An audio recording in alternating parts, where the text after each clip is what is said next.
This is Writers Not Writing, the show where you can get to know your favorite writers and soon-to-be favorite writers by listening to them confess to the ways they procrastinate. Thanks for procrastinating with us. I'm Benjamin Gorman, and the quiet guy behind the glass there is Doug the producer. I write novels and collections of poetry and stuff.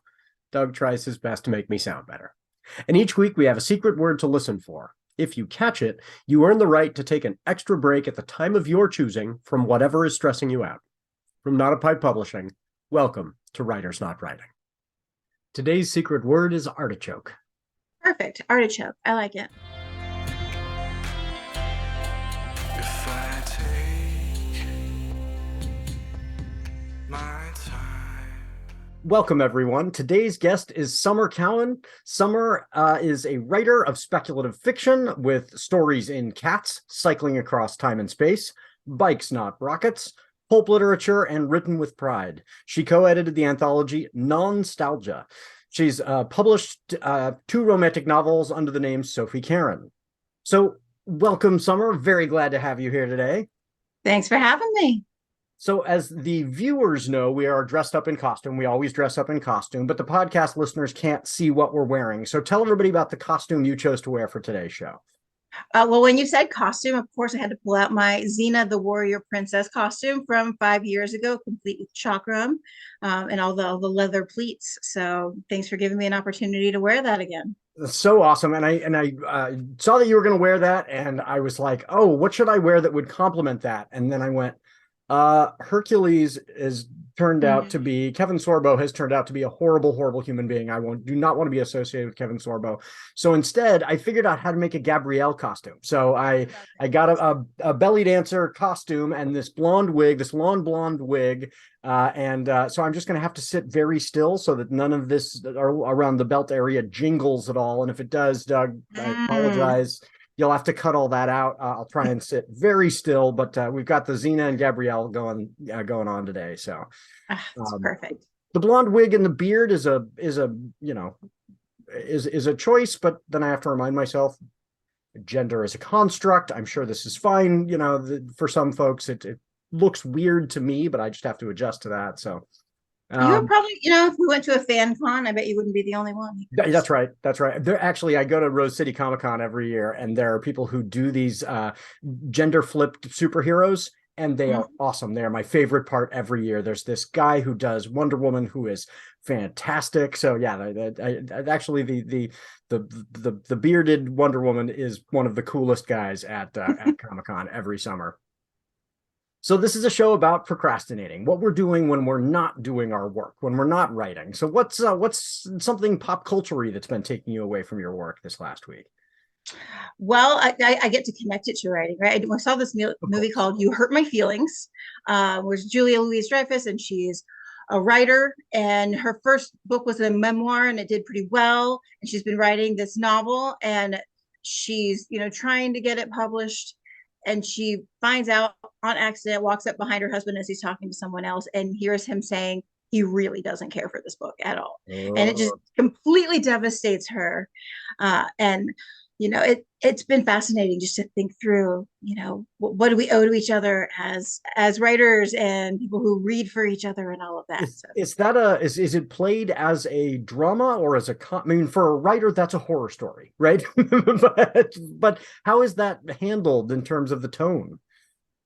There's definitely comedic elements to it. I don't think Julia Louis-Dreyfus is going to go into a movie and play it like completely dramatic, and It probably would be a little. Although I think she's capable. Oh, she can do anything for sure, but but she's such a great comedic actor too. But it is like something that just completely devastates her and has her like rethinking her relationship that was really good before that. And I've had some really good conversations with friends since then. They're like, their husbands will say, well, what am I supposed to say if I don't like it? Yeah, one of our authors, I will not name names, her husband has told me repeatedly that he didn't like the first version of her book with her there. And I'm like, so uncomfortable. But then he goes on to explain that he loves the way it turned out and he really likes the whole trilogy. And I'm like, oh, that's great. And also, I don't know how comfortable it is for her. You didn't like book one, but that's fraught territory. I'm like, oh. Yeah, that Crystal and I will have to watch that. I'll watch that with my fiance, and we'll, I'll just sit there and tear. Luckily, she very much liked my last one, so it was a relief. So what about news? What's been pulling you away from your writing in the news? I mean, I think like everybody, I've been like hitting refresh on the news every half hour to see what's going on with the Titanic submarine that went missing. Which it's at first was kind of fascinating and like this Jules Verne adventure way, like going down, to see the Titanic in almost this like homemade sub. Oh But yeah.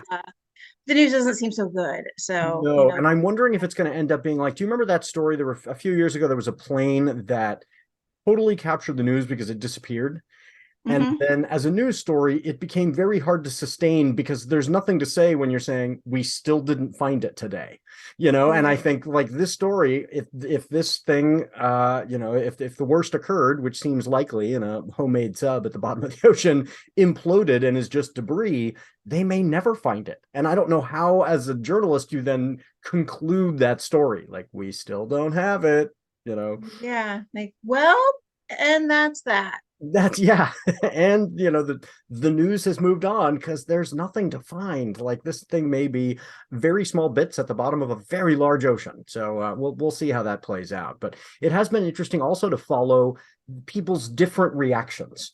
Some people are saying we shouldn't be paying attention to this because this is rich people behaving badly, and some people saying we should show some sympathy. These are human beings. And some folks, I think, rightly pointing out, hey, we don't pay this much attention to migrants who are lost at Sure. sea in the Mediterranean. So it's a complex story, but it becomes something of a Rorschach of, it's less about the story and more about us and how we, interact with it. So that's been interesting to Yeah. follow I the can kind of see, meta commentary, yeah. I can see either way, right? or all of them even, because yeah, like we don't send international resources to address like the migrants that have capsized recently, or it's not super sympathetic when you think about billionaires on their dangerous adventures, but at the same time, it's still is fascinating for Yeah. any. Yeah, And and I mean, and I think I totally understand why it is getting attention because it is such an interesting story, and the engineers who are coming out of the woodwork saying, I could have told you this thing was a disaster, like waiting to happen. So that Mhm. has been interesting on kind of a science basis too. Like, these people clearly didn't know what they were doing, and the few folks who tried to warn them were ignored, and so that has been really interesting. Mhm. Well, and also just the idea of getting in it, like, because you can't help but picture getting in this tiny little thing with no seats and then getting bolted from the outside. Yeah, no, And thank you you. can't get out until someone else lets you out. And Oh, just how can you not picture, like, could I possibly handle that you situation? couldn't pay me to get into that thing and be bolted in on land. Right. No way. That just sounds terrifying. Yeah, but some folks want that experience clearly, but oh no. And my understanding is because of the pressures involved, there's no porthole. They were just going to see it from a camera inside Oh, on a screen inside. So I'm like, send a right. drone. You don't have to go down Right. there Oh, yourself. this is why I'm a writer and not like a deep sea adventure. Exactly. Yes, I will read about these things and write about them from the safety of my study. Thank you very much. Yeah, that's so what's something hobby-wise that's been taking you away from your writing recently? Well, I've been trying to teach myself how to play the banjo. And I'm really bad. I'm really, really bad. So I'm not going to be like, oh, let me break it out for you for a second. No, I will not put you on the But, spot. Yeah. but I also think we don't have to be good at our hobbies. That's why they can be hobbies, right? Well, and we have to be willing to not be good to learn something. Like, that's a hard thing to teach students, when I'm working with high schoolers all the time, is giving them space to feel like, failing at first is okay and in fact necessary is really hard. But yeah, and then as adults, we're like, oh, it's too late for me to be Right. failing frequently at something. So that's really cool. And so have you felt the progress though? Yeah, a little bit. Like I can play a few things here and there. I can also recognize things more in music when I'm listening to it. So that's been kind of cool too. That's very rare. And is there banjo music that you liked? Is that why you picked it up? What drew you to the banjo? Yeah, I've always just really loved the sound of it. Steve Martin is an Yes. incredible banjo player. Like I bought a guitar or a banjo tab book of his, and I cannot. Maybe someday, but it is the level of difficulty of his playing is just incredible. And obviously he gets credit in some circles for it, but you don't think of him first and foremost as like an expert banjo player. But no, I mean, that's my understanding is within the banjo community, he is recognized as a really legitimate. I mean, it's not like, oh, here is a comedian who's just doing this as a side thing. Like, he is a really legitimate star among people who recognize really good playing, and he really is fantastic. Right? So that's cool. Inspired by by him to pick up the banjo. I'm sure he would appreciate that too.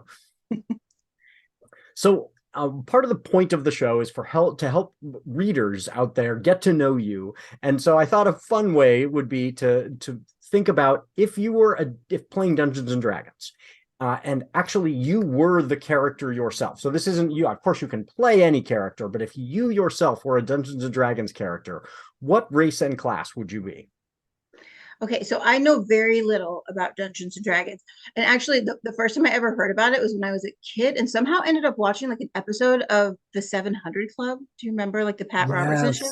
And there was this whole thing about like, it was like, this enactment of people playing Dungeons and Dragons, and like somebody lost, and so they had to go kill someone to get back in the game. And it's all like the satanic panic stuff, right? Yes, it was wild. So when I finally like went to school and sat in on a game, I was like, there's very little like actual murder. But I don't know a ton about it, so I just went with what sounded cool. I was like, okay, how about a dragonborn bard?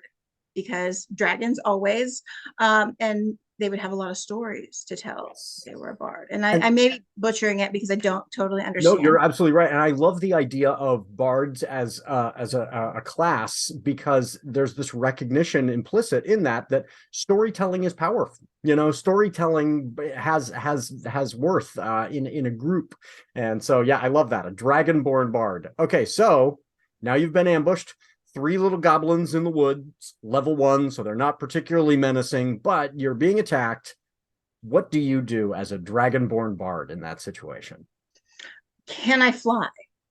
Can I don't know. I don't see why not. I don't know if dragonborn folks have wings, but I feel like, if I had wings, if I had fire, you definitely would fly and scorch some folks on the way out. Yep, that sounds like an excellent plan.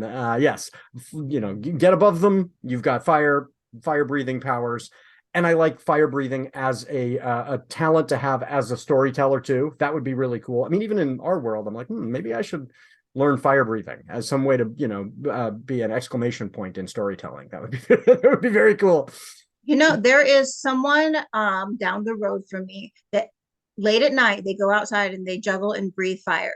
And I go past them, and they're doing it like every week, and it's amazing. So just come by. We'll make some introductions. Yes, somebody who could teach me that would. I mean, wouldn't that be great if that person was like an accomplished storyteller and was out there telling stories while juggling fire and breathing fire and punctuating? I think that would be great. Okay, so we're going to go to our ad break, and when we come back, I'll ask you about what you've been daydreaming about lately. Are you in the mood for a high school musical about a rock band fronted by a secret superhero? Look no further than The Gospel According to St. Rage by Karen Eisenbray, and the sequel, Barbara and the Rage Brigade. From invisible girl to reluctant superhero to leader of her own super team, Barbara is all about truth, justice, and rock and roll. Angelica Rust, author of the Resident Witch series and Tales of Estonia, calls the St. Rage duology a witty, intelligent, and humorous tale of empowerment, friendship, and anxiety. And, as the cream on top of all of it, it comes with its own soundtrack. Get your copies of The Gospel According to St. Rage and Barbara and the Rage Brigade today. I want to take a brief second to give a shout out to our Writing Against the Darkness team. Every year we participate in The Longest Day, a fundraiser for the Alzheimer's Association. On the summer solstice, we write from dawn until dusk. We also do The Shortest Day on the winter solstice as a dress rehearsal. Authors can work on whatever they want, and it's a very productive day. This year we had a small team, just 5 of us, but we wrote 42,000 words in a single day, and we hit our fundraising goal. It's not too late to donate, so check the show notes for the link. And if you want to join our Writing Against the Darkness team in the future, we'd love to have you on the team. Thanks to all our Writing Against the Darkness authors and all of you who've donated. Welcome back. I'm here with Summer Keown. And Summer, what have you been daydreaming about lately? I have become a little bit obsessed with the Eurovision Song Contest. It just happened in May. Sweden won, and I am trying to figure out if there's any way possible that I can get to Sweden next year to see the contest. Uh, they haven't announced where in Sweden it is yet or the actual dates, but it should be in May sometime next year. So Is it I've been obsessed with it. is it always held in Sweden?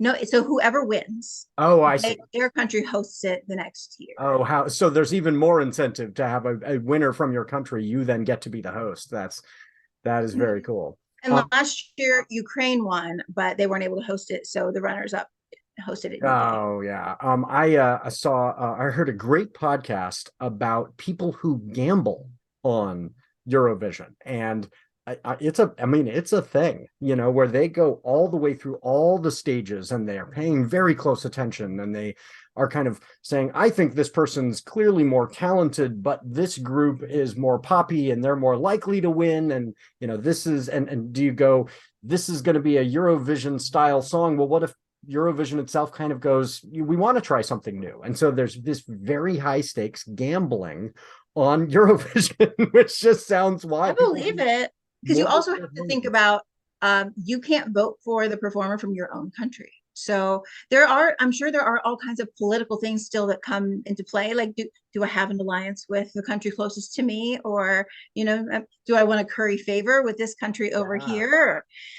It would be fascinating to figure out how they calculate all the odds. I wonder if, because so many folks in Europe are so into football, what we call soccer, I wonder if it affects it, where people are like, I would love to vote for that country's group, but they beat us last year in Euro Cup, and I'm going to express my ire by not, because yeah, it's hard for people to necessarily, separate those things in their minds, but maybe they're able to just judge the quality of the song. I think there's a lot of the way that it's formatted. They do. It's like a song show on, in the United States, where there's a, background of the people involved, so that you can go, oh, I really have positive feelings about this act and that kind of stuff too, right? Sure. And so they also announce like who the performer is and what the song is, like, well in advance. So they're, everyone's kind of like almost campaigning on TikTok and all of that too. So they're doing the most to try to promote their song until they get to the actual contest itself.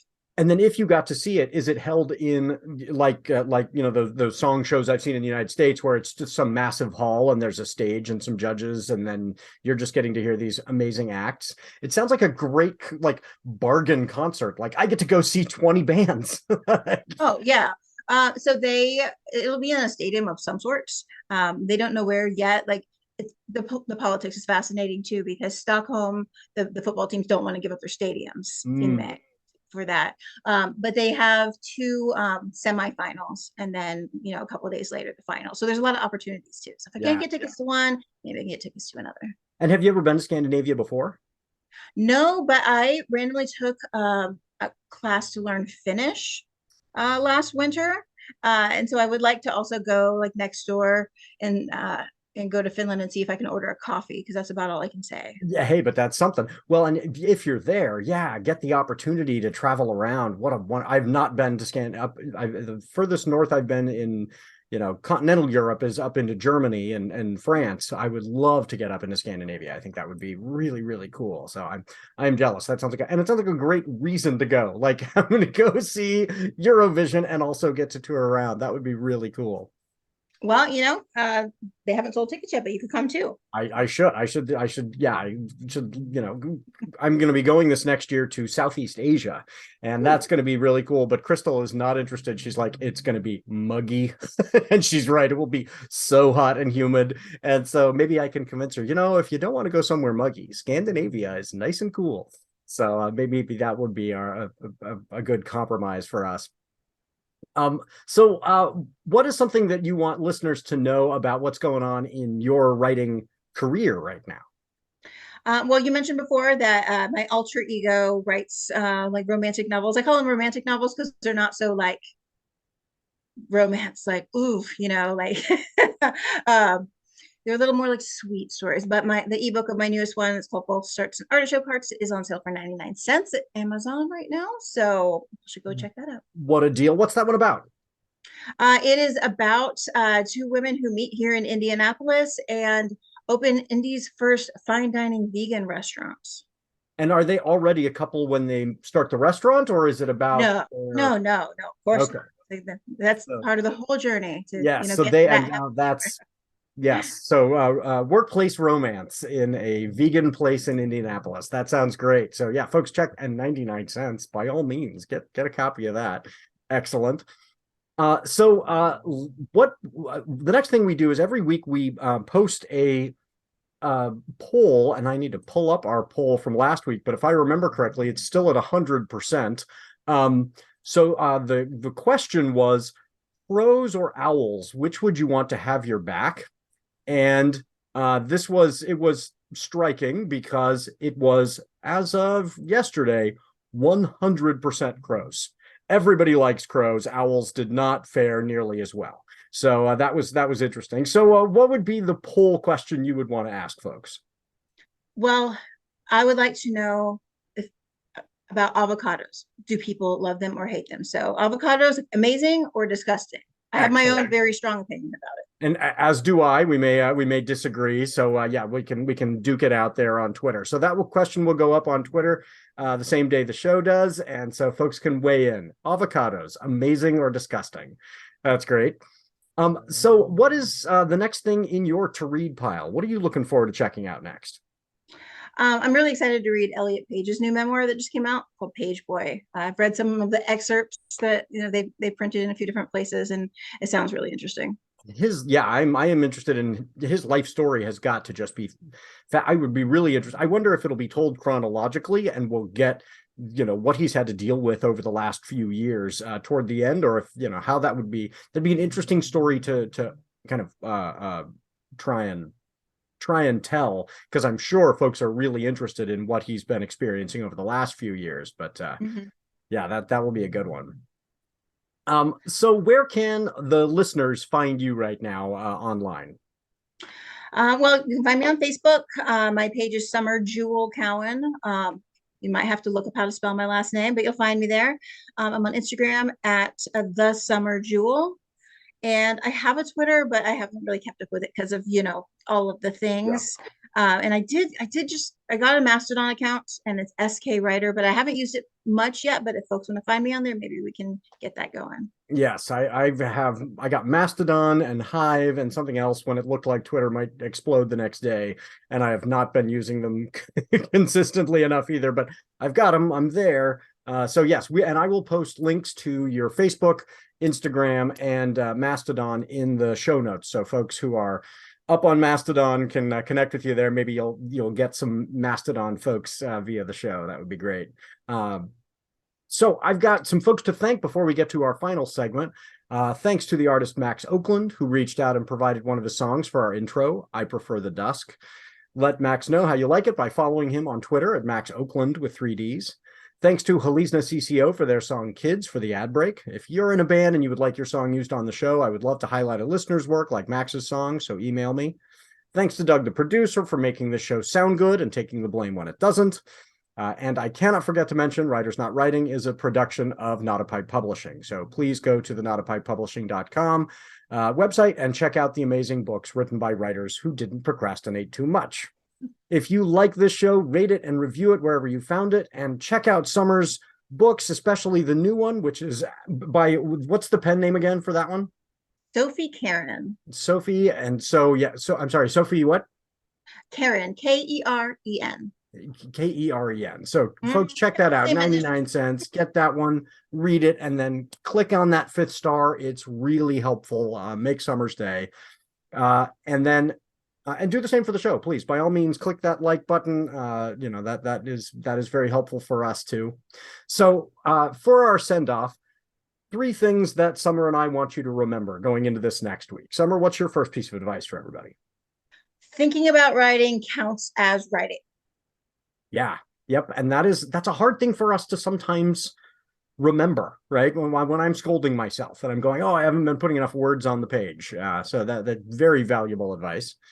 I would also say in life, as in writing, it's the spaces between the words that make it all meaningful. A book without spaces would be gibberish, and your life needs spaces too. So don't forget the spaces.